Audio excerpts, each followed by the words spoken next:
ଘାସ ଚାଷ ବା ଫୋଡର ପ୍ରଡକ୍ସନ୍ ଗୋପାଳନ ମଇଁଷି ପାଳନ ଓ ଛେଳି ମେଣ୍ଢା ପାଳନ କ୍ଷେତ୍ରରେ ବିଶେଷ ମହତ୍ତ୍ୱ ରଖିଥାଏ। ଘାସ ଦେବା ଦ୍ୱାରା ଖାଦ୍ୟ ଖର୍ଚ୍ଚ କମିବା ସହ ଲାଭର ପରିମାଣ ବଢ଼ିଥାଏ।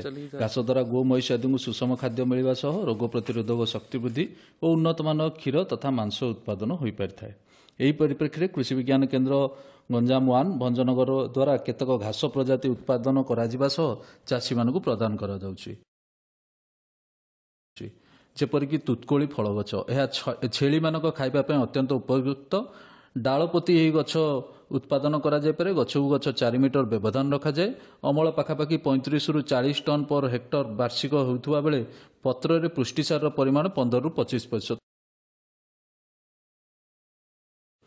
ସୋରଗମ ବା ଜବ ଘାସ 1 ଫୁଟ ଦୂରତାରେ ମଞ୍ଜି ପୋତି ଏହି ଘାସ ଚାଷ କରାଯାଇପାରେ। 35ରୁ 40 ଦିନରେ ପ୍ରଥମ ଅମଳ ହୋଇଥାଏ ଏବଂ ପ୍ରତି 30 ଦିନରେ ଆପଣ ଅମଳ କରିପାରିଥାନ୍ତି। ବାର୍ଷିକ ଅମଳ 20 ଟନ୍ ପର ହେକ୍ଟର ଏବଂ ପୁଷ୍ଟିସାର ପାଖାପାଖି 7ରୁ 10% ମିଳିଥାଏ। ଶଙ୍କର ହାତିଆ ଘାସ ବା ହାଇବ୍ରିଡ୍ ନାପିୟର, ବିଭିନ୍ନ କିସମର ହାଇବ୍ରିଡ୍ ନାପିୟର ଘାସ ମିଳିଥାଏ। 1 ଫୁଟ କିମ୍ବା 2 ଫୁଟ ବ୍ୟବଧାନରେ ମୂଳ କିମ୍ବା କାଣ୍ଡ ଲଗାଇ ବାର୍ଷିକ 35ରୁ 40 କୁଇଣ୍ଟାଲ ପର ହେକ୍ଟର ମିଳିଥାଏ। ପୁଷ୍ଟିସାର 10ରୁ 14% ରହିଥିବା ବେଳେ ସବୁ କିସମ ଜମିରେ ଏହା ଭଲ ପ୍ରଦର୍ଶନ କରିଥାଏ। ଓଡ଼ିଶାରେ ଏହାର ବିଶେଷ ଚାହିଦା ରହିଛି। ମୁଖ୍ୟତଃ ଚାଷୀମାନେ ଏହାକୁ ବ୍ୟବହାର କରିଥାନ୍ତି। ବାଜରା ଘାସ ବା ପଲ୍ ମିଲେଟ୍ ଘାସ, ଏହାକୁ ମଞ୍ଜି ବୁଣା ପଦ୍ଧତି କିମ୍ବା ଧାଡ଼ିରେ ମଞ୍ଜି ବୁଣି ଉତ୍ପାଦନ କରିହେବ।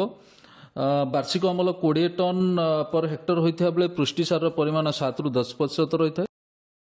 ସେହିପରି ମାଣ୍ଡିଆ ଘାସ, ସାଧାରଣତଃ ଭାବେ ଚାଷ କରାଯାଉଥିବା ମାଣ୍ଡିଆକୁ ଘାସ ହିସାବରେ ବାରମ୍ବାର କାଟି ପ୍ରାଣୀମାନଙ୍କୁ ଖାଇବାକୁ ଦିଆଯାଇପାରେ।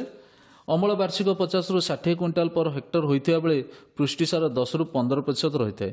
ଏଥିରେ କ୍ୟାଲସିୟମର ପରିମାଣ ଅଧିକ ରହିଥିବାରୁ ଦୁଗ୍ଧ ଉତ୍ପାଦନରେ ବିଶେଷ ସହାୟତା କରିପାରେ।